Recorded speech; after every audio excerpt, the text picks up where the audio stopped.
முதல்ல பெத்த லாபம். இங்க ஒருத்தர் ட்ரை ஃப்ரூட் பிசினஸ் பண்ணி மாசம் 3 லட்சம் ரூபாய் சம்பாதிக்கிறார். எப்படின்னு தெரிஞ்சுக்கணுமா? ஃப்ரீடம் ஆப்பை டவுன்லோட் பண்ணுங்க.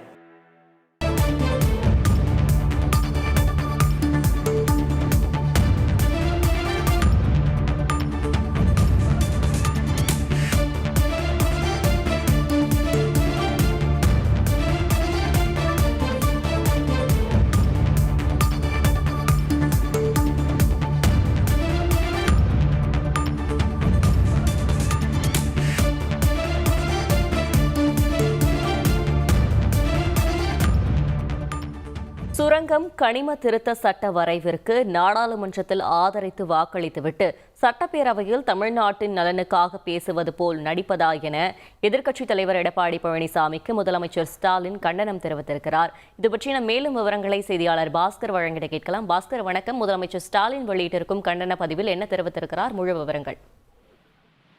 மதுரை அரிட்டாப்பட்டி சுரங்கம் அமைப்பது தொடர்பாக இன்று பேரவையில காரசாரமான விவாதம் நடைபெற்றது.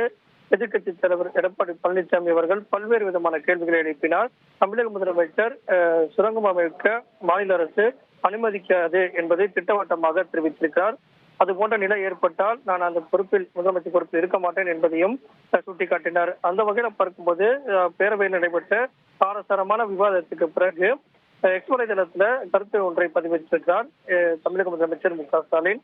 சுரங்கம் மற்றும் கனிம திருத்த சட்ட வரைவுக்கு நாடாளுமன்றத்தில் ஆதரவு அளித்தது அதிமுக என்றும் தமிழ்நாட்டின் நலனுக்காக பேசுவது போல எதிர்க்கட்சித் தலைவர் எடப்பாடி பழனிசாமி அவையில் பேசினார். துரோக வரலாற்றின் அடையாளமாக இருக்கிறார் என்பதை சுட்டிக்காட்டியும் சட்டப்பேரவையினர் சொன்னதைத்தான் மீண்டும் சொல்கிறேன். தமிழ்நாட்டுக்கு ஊறு உரைக்கக்கூடிய எந்த திட்டத்தையும் திமுக ஒருபோதும் அனுமதிக்காது என்பதை ஏற்கனவே பேரவையில் தெரிவித்தேன்.